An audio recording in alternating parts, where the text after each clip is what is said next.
Bonjour tout le monde et bienvenue pour ce dernier slot. Vous êtes courageux, courageuses. Je vais essayer de rendre ça dynamique parce que forcément, les jours, c'est long. Il y a plein de trucs à dire, il y a plein de trucs à faire. Donc je vais essayer de rendre ça un petit peu vivant. Bienvenue et merci de venir me voir. Alors, moi, les premières fois que j'ai entendu parler de Rust, ça m'a fait peur, très honnêtement. Moi, à la base, je suis développeur JavaScript, TypeScript. Déjà, TypeScript, c'était un niveau assez élevé en termes de typage pour moi. Donc, quand j'entendais les gens parler de Rust avec leurs histoires de web, d'embedded, machin, avec des librairies ESP32, etc., franchement, ça faisait peur. Mais je me suis dit, bon, je vais m'intéresser quand même, c'est un nouveau truc. Moi, j'aime bien les nouveaux trucs. Et puis, je regarde un petit peu ce qu'il y a.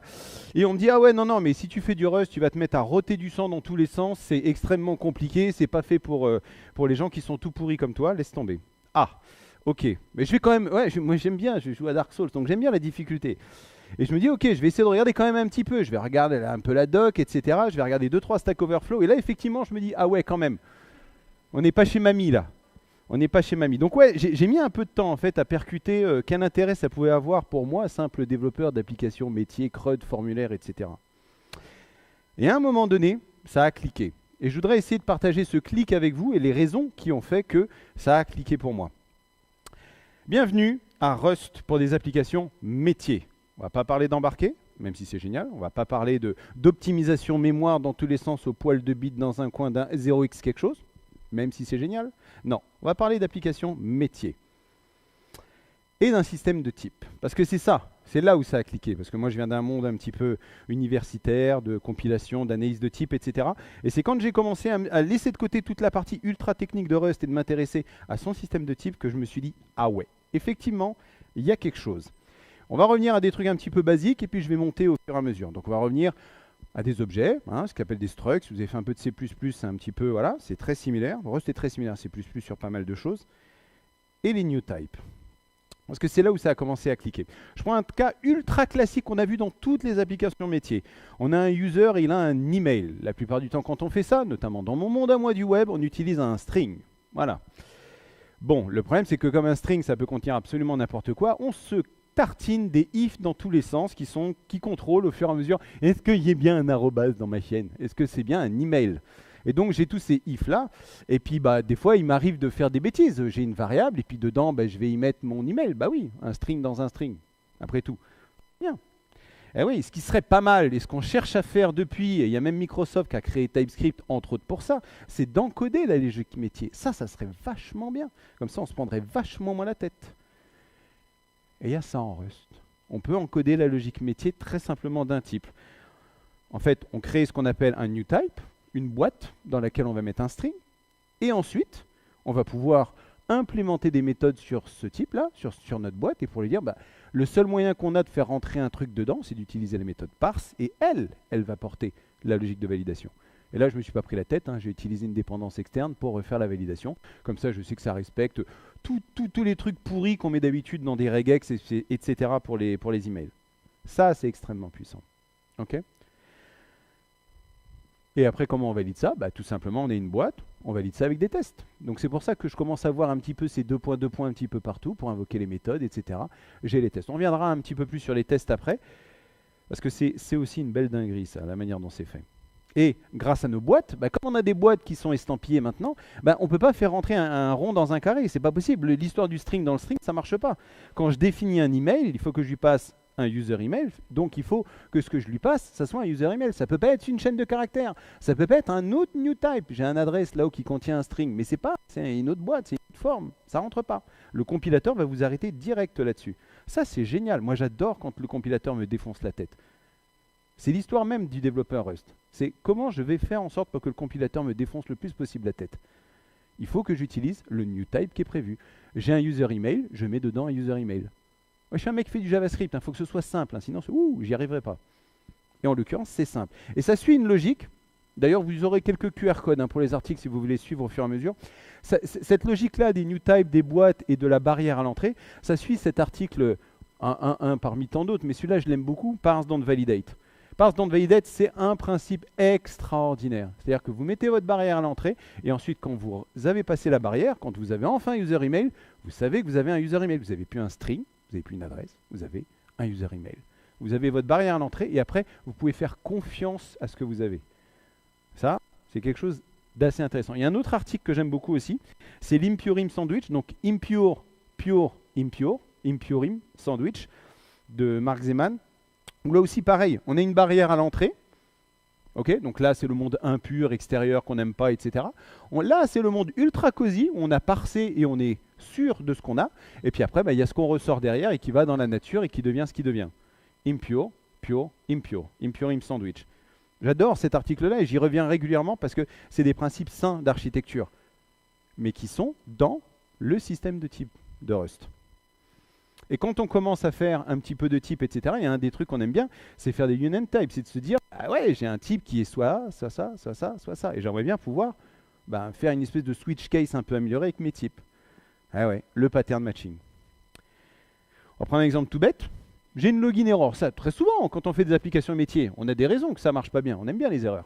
Donc, j'ai une login error. C'est soit une authentication error, hein, pas le bon mot de passe, ce genre de choses. Une SSO error code, parce que vous discutez avec un obscur truc en SAML historique, etc. Hein, tout le monde n'est pas en OIDC. Ou unexpected error, parce que telle est la vie. Ok, 3. Et donc, lisez la doc et vous dites, il y a un opérateur qui s'appelle match. Donc je mange une login error et je vais matcher ma login error. Et là, sans rien écrire, le compilateur, il vous engueule. J'adore quand le compilateur m'engueule. Une relation très masochiste avec Rust. Le truc, c'est ça, c'est que lui, il va vous dire, attends, là, tu me donnes une login error, mais je m'attends à avoir soit une authentication error, soit une unexpected error, soit une SSO error. Ça. Là, les LLM, ils adorent ce genre de choses. Vous avez vu à quel point c'est détaillé? Parce que le truc qu'il vous dit derrière, ouais, ça serait pas mal éventuellement d'avoir un bras qui parle d'authentication error, qui traite la SSO error et qui traite l'unexpected error.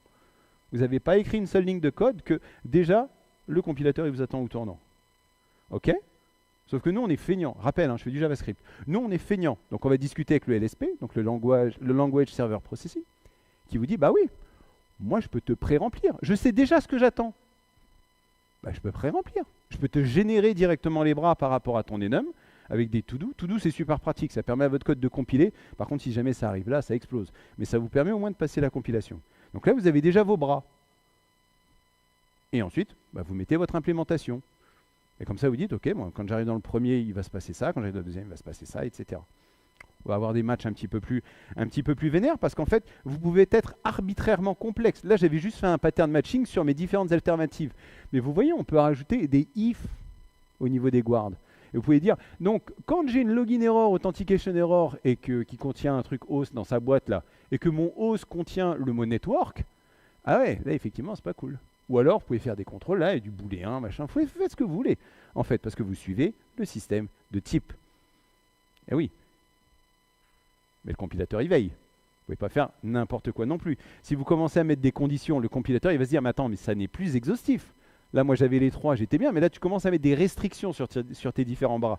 Ça serait bien qu'effectivement, tu prévois un petit peu des wildcard patterns pour justement traiter les cas que tu n'as pas traités.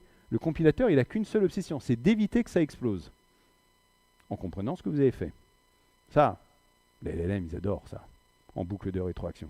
Les humains aussi, mais a priori, les humains, ils foutent plus rien maintenant. Par exemple, moi, j'aime bien les jeux. Voilà, j'aime bien coder des jeux, etc. J'aime bien faire des trucs comme ça. Donc, j'ai un petit personnage qui peut aller dans différentes directions avec mon enum. Et puis, il y a des coordonnées. Et je peux matcher sur le couple entre mes coordonnées et mes directions. Je peux faire un truc un peu dynamique comme ça. Et puis après, j'ai mes bras. Si je suis à la coordonnée 0, 0 et que je vais dans n'importe quelle direction, ok, l'origine du plan, ouais, j'ai un truc particulier à faire. Par contre, je suis à la case 13, 10 et que je vais aller dans le sud. Ah non, c'est pas bon, il y a l'océan qui est dans cette direction-là. Oui, vous pouvez aller très très loin. Vous pouvez faire des combinaisons de différents types à l'intérieur d'un tuple pour faire votre pattern matching. Mais sauf que là, j'ai un problème en fait. Vous le voyez le problème? Ah, il y a plein de cases qui ne sont pas traitées. Et il se trouve que le compilateur, il déteste ça, quand il y a des trucs qu'il ne sait pas gérer. Là, il me dit, attends, et deviennent quoi les cases 1 à 12 et 14 à Umax? Vous avez vu la dinguerie du truc? Il est capable de faire donc l'énumération de tout ce que j'ai pas fait, que j'aurais dû traiter, et il l'a pas fait.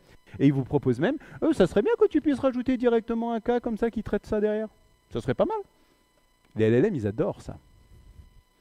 Et finalement, tout s'arrange. Vous traitez avec, parce que vous êtes feignant comme moi, vous traitez juste avec un truc un peu générique wildcard, et puis comme ça, vous traitez les cas plus tard. Et ça, pour info, là, ce petit truc-là, on appelle ça le butt operator, que ça ressemble à des fesses. J'aime bien le dire à chaque fois. Voilà, donc en fait, Rust fonctionne avec ce système de boîte en termes de type, qu'on retrouve bien évidemment dans d'autres langages, hein. Les langages prennent des choses les uns des autres.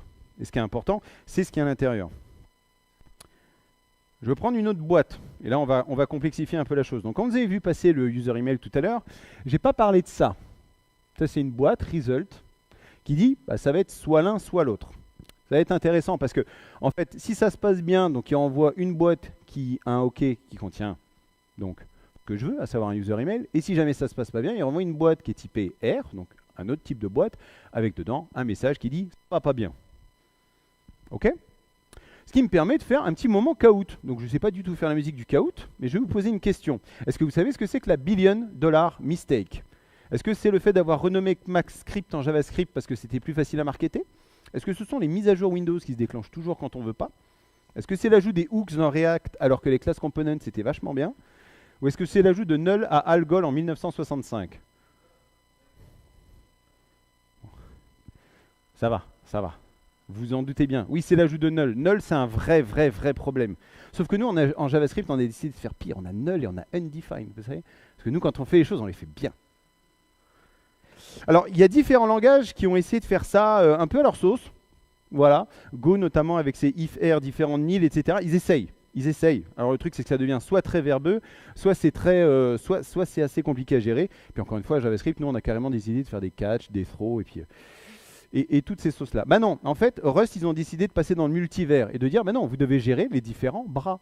Vous devez gérer soit les R, soit les OK. Et comme ça, on vous oblige, hein, explicitement dans le système de type, à gérer correctement votre bordel. Mais encore une fois, on est feignant. Donc, on peut utiliser, comme tout pattern matching, le fait de récupérer ce qu'on veut en termes d'enum. Donc là, je récupère soit l'alternative OK, soit l'alternative R, et je gère. Ou pas, avec tout doux. Mais en tout cas, j'ai la possibilité de générer mes bras derrière. Et ensuite, je peux rajouter ma logique. Donc par exemple, je valide les credentials de mon utilisateur. Et puis après, bah, si ça se passe bien, je renvoie une 303 vers le dashboard d'admin, hein, le truc important. Puis si ça se passe pas bien, bah, tu te casses et puis tu te manges une 401, un truc comme ça. Voilà. Et donc, j'ai mes différents bras. Explicitement, le compilateur ne vous laissera pas. Il va vous savater la tronche si vous ne le faites pas. Logique. C'est exactement ce qu'on veut. C'est exactement ce qu'on veut. Et vous allez me dire, ah ouais, mais attends, mais ça veut dire qu'on a... Ah, attends, parce que là, tu as dit, ouais, machin, il faut faire if, R, différents nil, etc. Là, il faut matcher à chaque fois si c'est OK, si c'est R, si c'est OK, si c'est R. On pourrait faire différemment. Oui, bien sûr, il y a des opérateurs pour ça. Enfin, des méthodes que vous pouvez utiliser sur les results. Par exemple, unwrap. Vous ouvrez la boîte, unwrap, littéralement, unwrap. On déballe le cadeau. Par exemple, vous avez un petit code de thèse, vous savez que vous allez récupérer systématiquement un port, et donc vous voulez récupérer la valeur qu'il y a dedans, c'est OK. Il n'y a pas de problème. Et donc dans ce cas-là, vous dites, bah, dans ce cas-là, on peut ouvrir la boîte à chaque fois, puis regarder ce qu'il y a à l'intérieur. Ouais, mais non. Vous devez gérer les cas. Parce que si vous faites unwrap sur un OK, tout va bien. OK, vous ouvrez la boîte, etc. Si vous faites un unwrap sur une erreur, le programme panique. Explose, littéralement. Donc, ça serait pas mal de gérer. Et ça arrive à tout le monde. Hein. Ça, la grosse panne qu'il y a eu en novembre, si mes souvenirs sont exacts, chez Cloudflare, elle était liée à un unwrap qui a été fait. Parce que ça n'était pas censé planter. Ça n'était pas censé être un R. Sauf que, bah si, donc ça explose. OK? Ça arrive. Même au meilleur. Même au meilleur. C'est ça l'intérêt. Donc, piano, gérer explicitement les erreurs pour déterminer trier le grain de livret et déterminer ce qu'il faut. Des fois, effectivement, très rarement, il est possible que ça plante. Et vous pouvez utiliser, donc ça, on ne le voit pas trop, le point d'interrogation pour bubble up et puis dire, bah non, je peux éventuellement avoir un problème. Donc, je renvoie un result qui va être soit mon port number que j'attendais, soit une erreur. OK?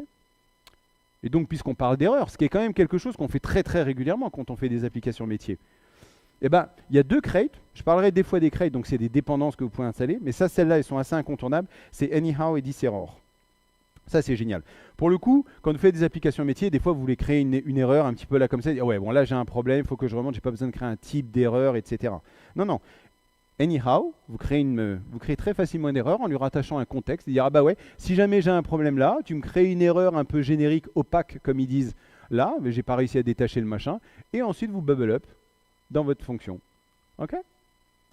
Ou alors tout bêtement, vous avez votre point d'interrogation. Ça, c'est pas lié à une IR, le point d'interrogation, c'est du Rust. Hein. Le contexte, par contre, c'est lié à une IR. Et vous pouvez créer comme ça à la volée des erreurs assez facilement, leur attacher du contexte et bubble up tout ça.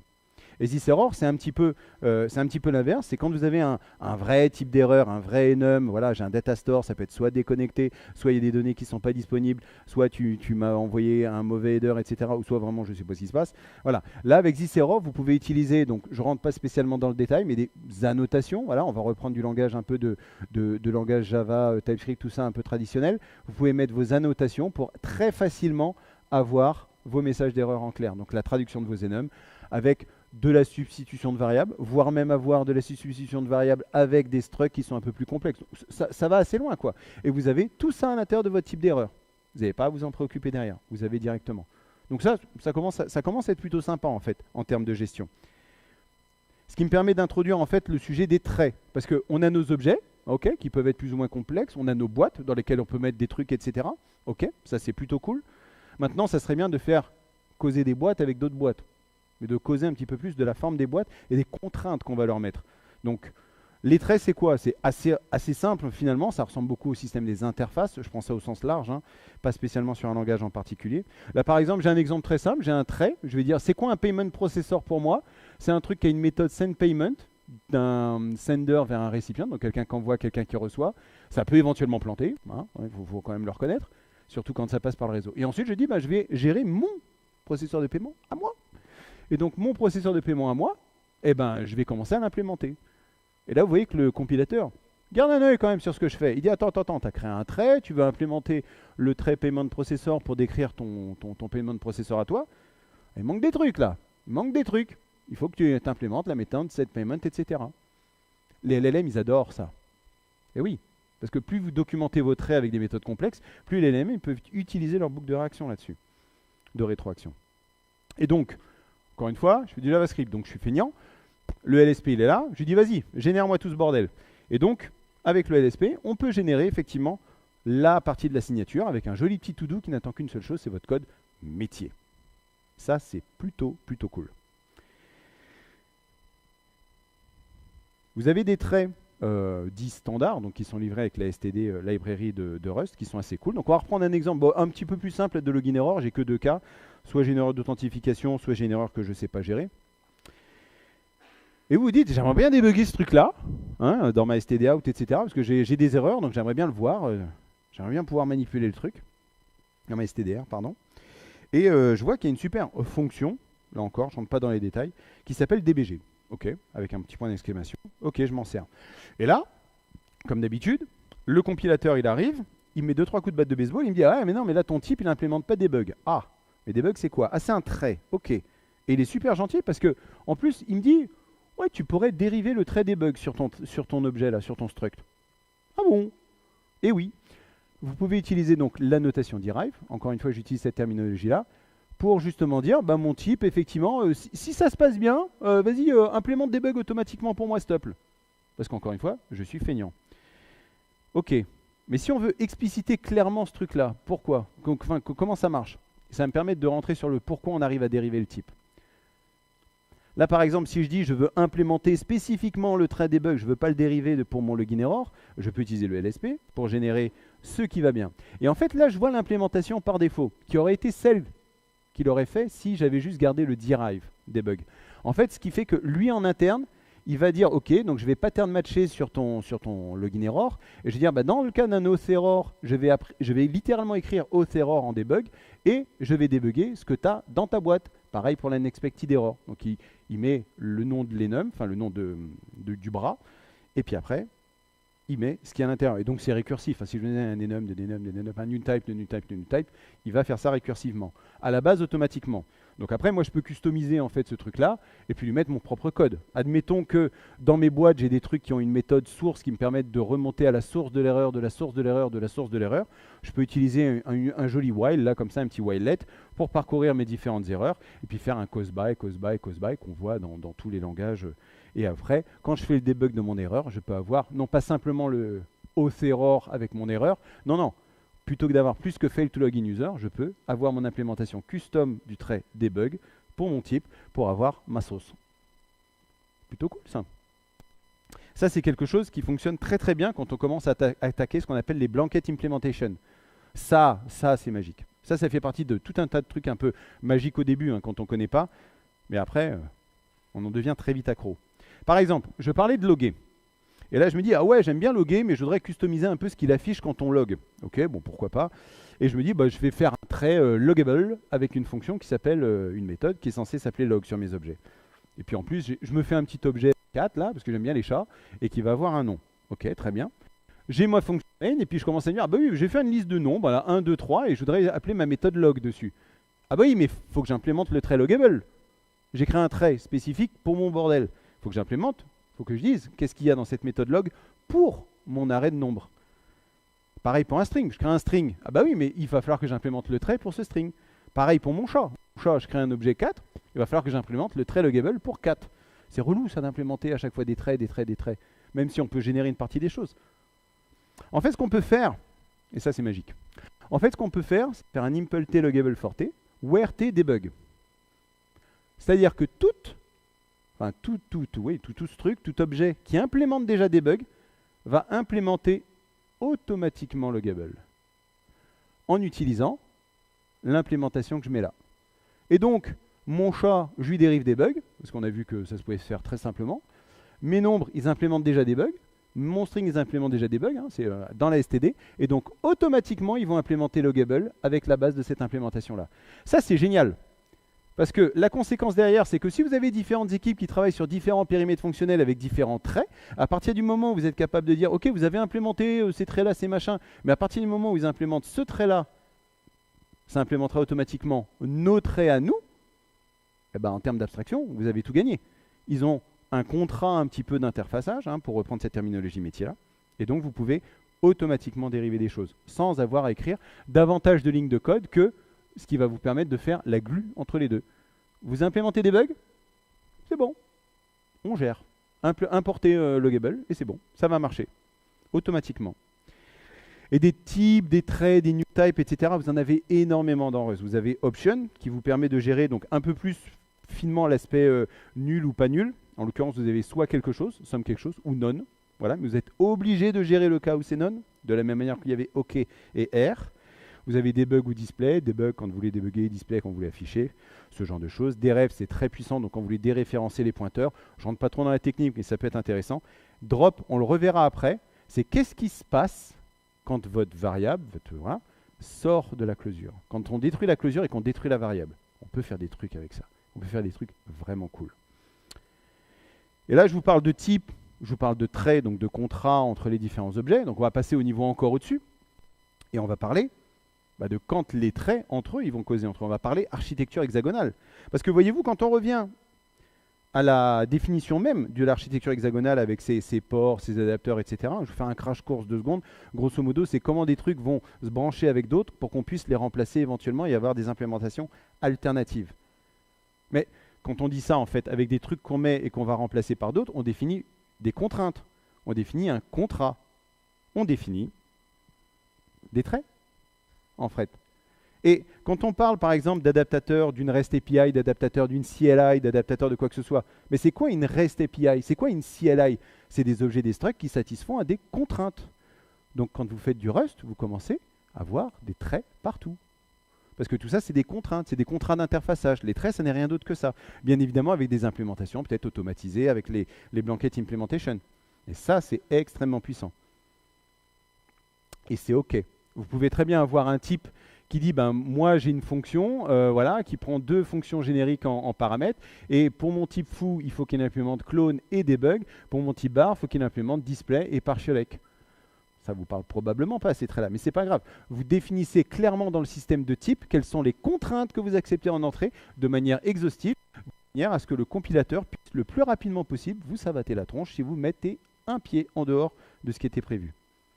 Ça, c'est extrêmement puissant. Et en plus, c'est auto-documenté. Vous voyez ce qui se passe.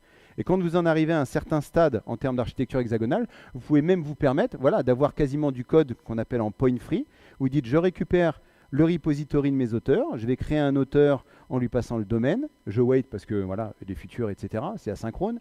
S'il y a une erreur, je crée une erreur d'API. Et si ça va bien, je récupère mon auteur et je renvoie API success created avec mon auteur. C'est du code métier, ça. Hein. Il n'y a pas de borrow checker. Il n'y a pas d'adressage mémoire. Il y a à peine une référence. Et vous avez tout dans les contraintes en haut. Vous savez tout. Vous lisez la fonction là comme ça, c'est de l'anglais. C'est l'IA avant l'heure, quoi. OK? Et donc tout ça, bah, on peut le complémenter en plus du système de type avec la manière de tester en Rust. Et ça c'est cool. Surtout quand, comme moi, on fait du TDD. Alors maintenant, je ne sais plus si je dis TDD pour Test Driven Development ou Type Driven Development. En l'occurrence, c'est les deux. C'est du TDD au carré.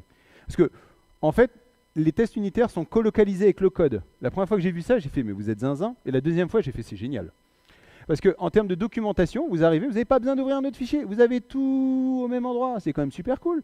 Et ensuite, quand vous lancez les tests, bon, bah, classique, ça va vous dire si ça va pas. Truc bête. Hein. Mais ça, que ce soit colocalisé, c'est génial. Vous avez votre fonction, vous avez le test en dessous. Vous pouvez après modifier votre type, aller modifier dans les fonctions, utiliser NeoVim pour faire vos remplacer, chercher et remplacer, il n'y a pas de problème, quoi.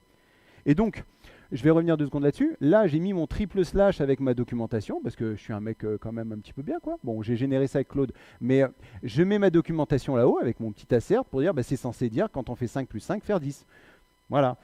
Et quand je vais utiliser ça après, bah, j'ai une super doc qui apparaît en contextuel, etc. Ça arrive énormément. Moi, je l'ai montré plusieurs fois. Des fois, je passe un temps, alors que je suis en train de coder, à scroller dans ce truc-là, parce qu'ils ont mis toute la doc à l'intérieur. Et vous allez vite comprendre pourquoi. Vous allez vite comprendre à quel point c'est génial. Parce qu'en fait, toute la documentation en Rust, elle est as code. À cause de tout ce que vous avez mis dans vos triple slash. Et donc, ça, ça c'est CRD en l'occurrence. C'est l'un des packages les plus connus de Rust. Vous avez vu, vous avez une grosse tartine là. Et ça, tout ça, vous allez le retrouver dans les documents derrière. Toute l'aide, elle est comme ça, as code. Donc avant, on cherchait les repos Git, les repos sur GitHub, etc. pour aller voir la doc. En vrai, maintenant, de plus en plus, on va directement lire cette doc-là, parce qu'il y a tout à l'intérieur. Il y a tellement tout à l'intérieur. Vous avez juste une commande à lancer, un cargo doc avec votre fichier, et vous obtenez directement le HTML au standard Rust, on va dire ça comme ça, parce que c'est très opinionated, et vous n'avez rien à faire. Il vous gère les liens hyperliens entre les modules, les machins, etc. Vous n'avez rien à faire, à part écrire la doc. Ça va. Parce qu'en plus, parce qu'ils ne sont pas arrêtés là en termes de niveau de dinguerie. Ils se sont dit, mais attends, mais comment on peut aller plus loin? Bah tu sais quoi, l'assert que tu as mis dans ta doc, on va le tester. En même temps que les tests unitaires, en même temps que les tests d'API. Donc c'est pour ça que justement il y a un intérêt à faire de la doc avec des asserts à l'intérieur. Parce que vous pouvez contrôler vos invariants directement dans votre documentation. Vous pouvez faire en sorte d'avoir vos tests dans votre documentation, qui en plus est partagé derrière. Je ne sais pas pour vous, mais c'est quand même vachement pas mal. Et donc, vous pouvez contrôler derrière et voir si jamais vous avez changé une implémentation ou un assert, etc. Ça va exploser derrière. Et dans la même lignée qu'il aura testé, en fait, les autres tests. Et si jamais vous avez des tests d'intégration, donc que vous mettez dans le dossier test, hein, il y a un petit peu des nomenclatures de ce point de vue-là, mais c'est relativement simple, hein, c'est assez straightforward. Mettez vos tests d'intégration dans slash test, ça va, c'est bon, c'est pas non plus la mort. Vous faites vos fonctions que vous avez à faire pour instancier votre application. Vous faites les tests que vous avez à faire. Tout est as code. Ça, il n'y a aucun problème là-dessus. Et je vais vous donner un exemple de dinguerie en l'occurrence Wiremox. Et je vais prendre un cas extrêmement concret quand on fait des applications métiers. Des fois, on doit gérer de l'idempotence. On envoie une commande et si la même commande est envoyée une deuxième fois, il ne faut absolument pas qu'elle soit gérée. Typiquement un paiement, hein, ou un truc un tant soit peu destructif. Comment on fait pour tester l'idempotence? C'est relou ça en termes de test d'intégration. Là, par exemple, avec Wiremox, ce que vous pouvez faire, c'est que vous pouvez créer un petit serveur. Là, en l'occurrence, c'est pour la création d'une newsletter. Je parlerai d'où ça vient cet exemple-là.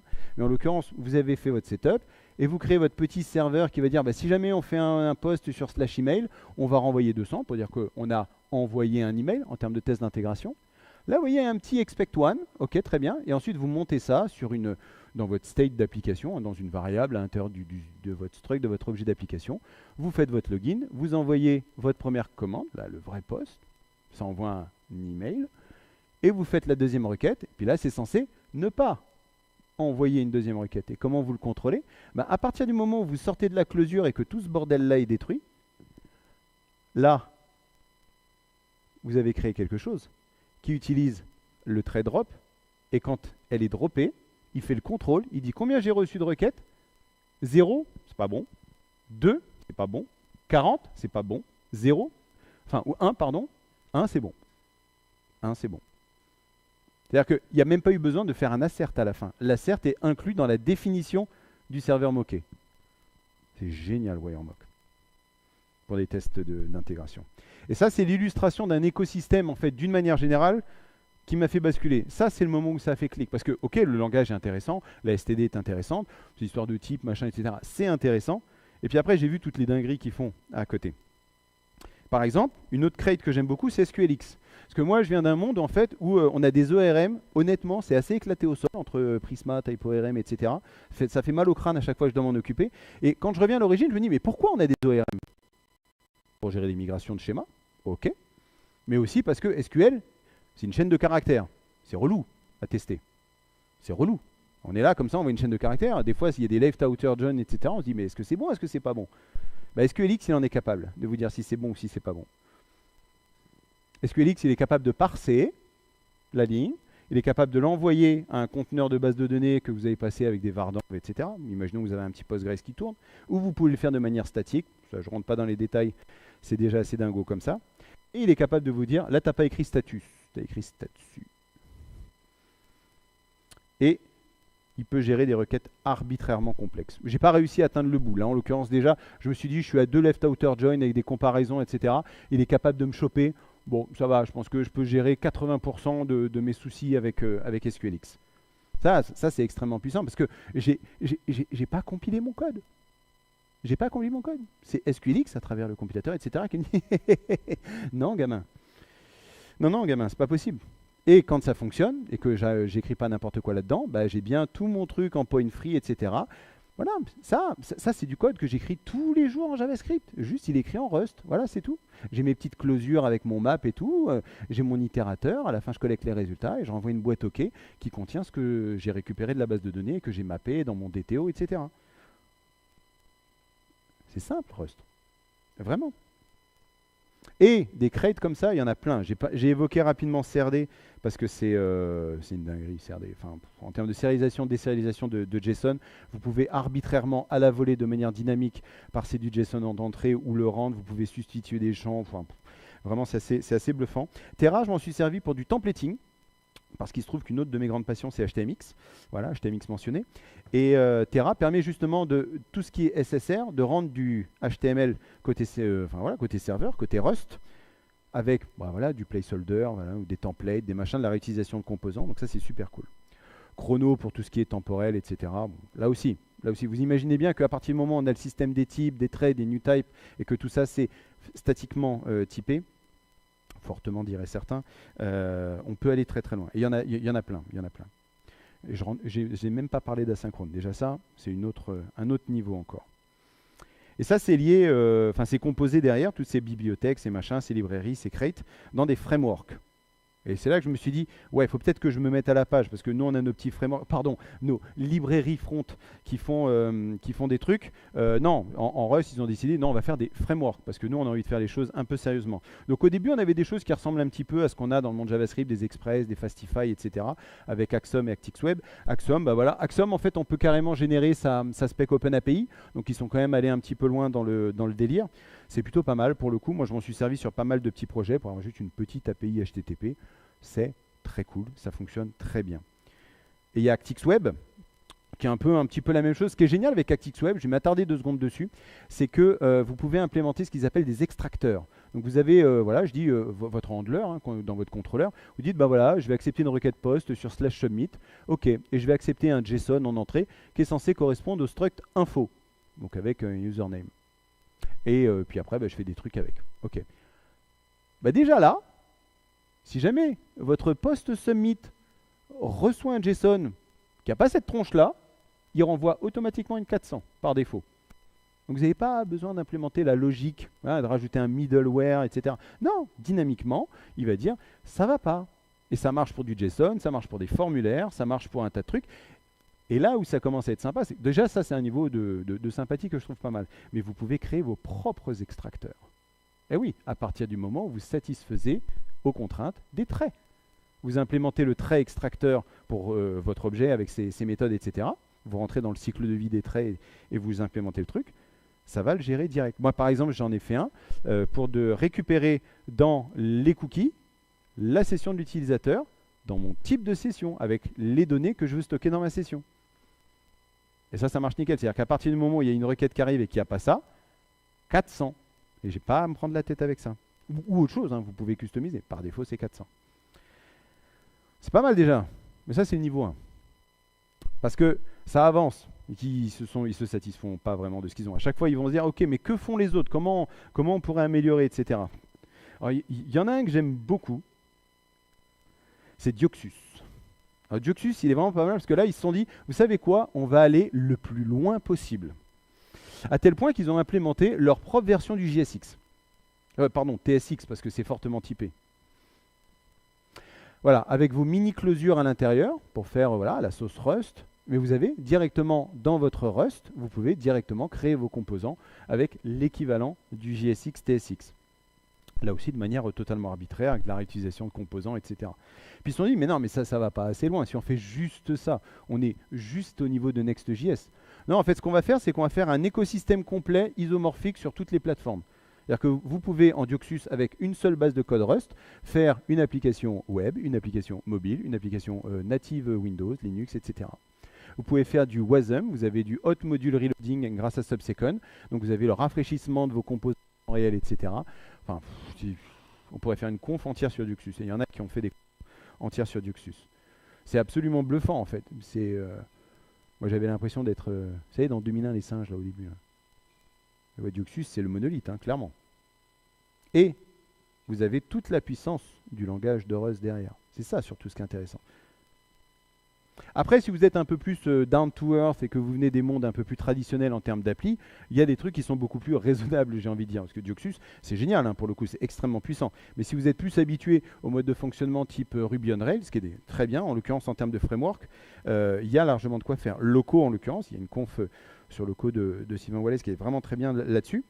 On revient sur un modèle vue contrôleur, etc. En Rust, hein, toujours, hein, on reste toujours là-dedans, avec tout ce qu'il faut de, c'est quoi, c'est les background jobs et le scheduler, et vous retrouvez en fait des API et des manières de faire connues, établies, etc. Avec toute la puissance, encore une fois, du langage de Rust derrière.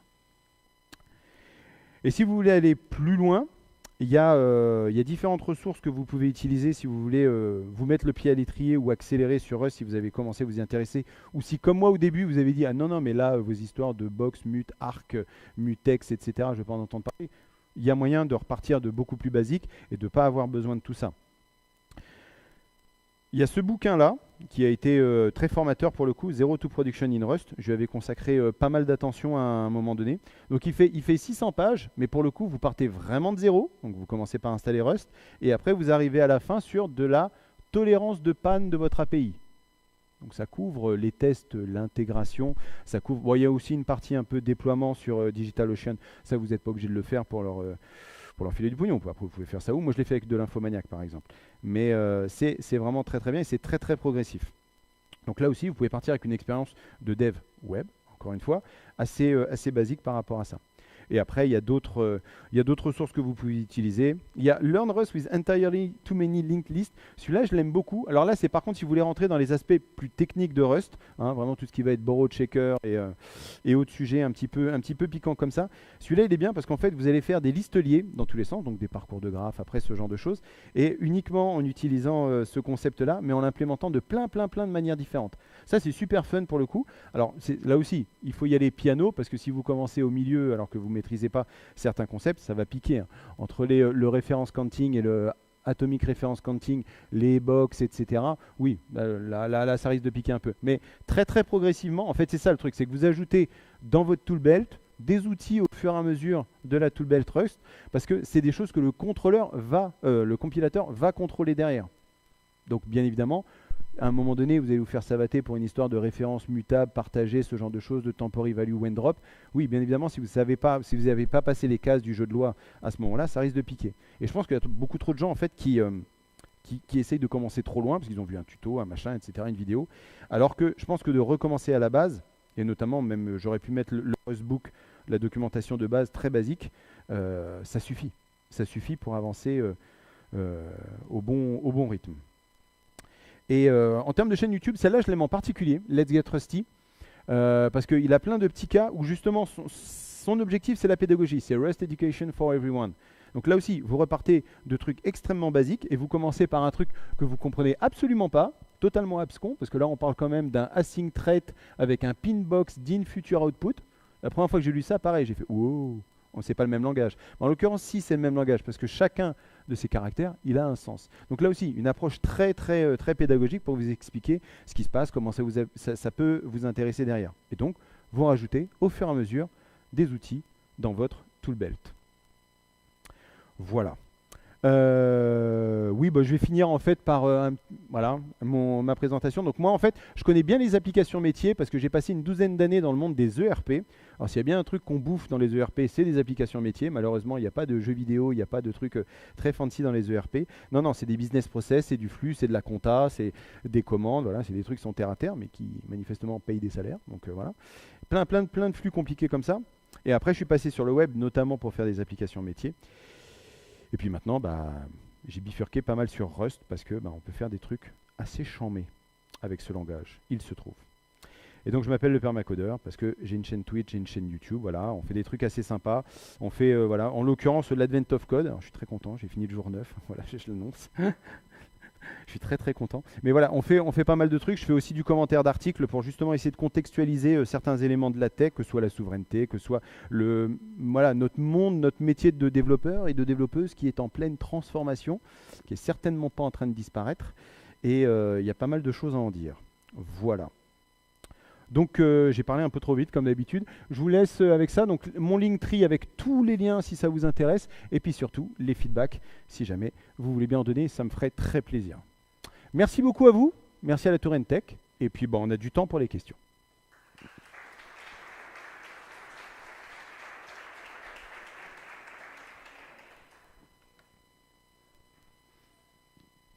N'hésitez pas. C'était pas aussi clair que ça.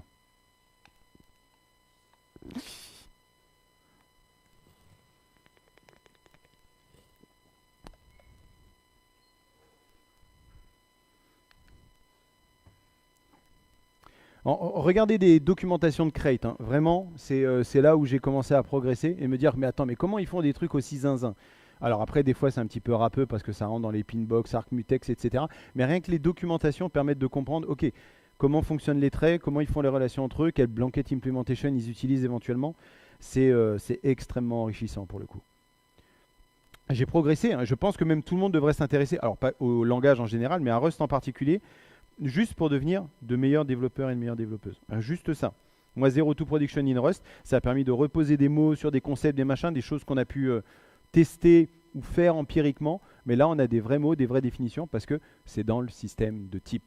Et plus c'est explicite dans le système, bah, plus c'est auto-documenté, et plus, encore une fois, le compilateur, il peut venir vous tombez dessus au moment où vous y attendez le moins parce que vous avez fait n'importe quoi. Parce que le but, c'est de faire en sorte que ça explose le plus tôt possible dans votre IDE plutôt qu'en prod. On essaye, du moins. Et Rust, c'est sa philosophie. Bah, n'hésitez pas, je suis encore là un petit peu après pour la keynote. Et puis, question.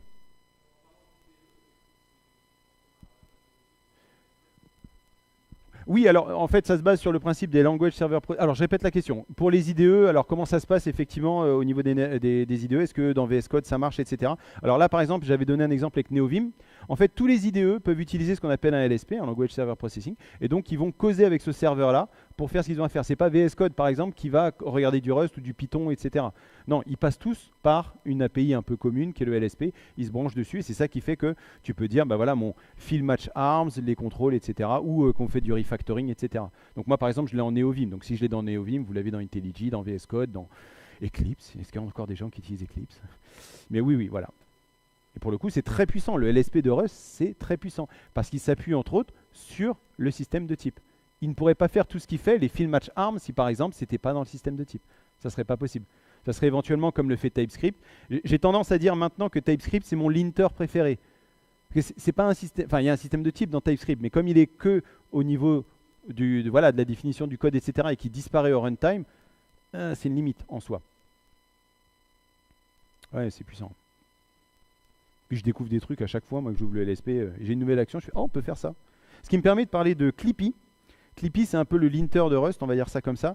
Alors, j'aurais dû mettre d'ailleurs des exemples de Clippy, il faut que j'y pense. Clippy, c'est une vraie dinguerie parce qu'il est capable de dire, ok, ton code, il fonctionne, mais tu peux faire mieux. You can do better. Et donc, il est capable, avec le LSP, de remettre le code dans le sens où ça serait optimisé. Enfin, optimisé, lisible, voilà. Moi, j'ai fait des if-else à un moment donné qui étaient un petit peu, voilà, comme ça nous arrive tous. Et puis il m'a dit, non, non, mais ça, par exemple, tu peux collapse les deux if qui sont là, ça, tu peux le refaire. Et puis en fait, tu as tes if, tu peux directement faire un pattern matching avec un tuple. Ah bon? Fait. Et là, boum, il fait. Non, ça, c'est effectivement bluffant. Je me note pour rajouter clip. Autre question?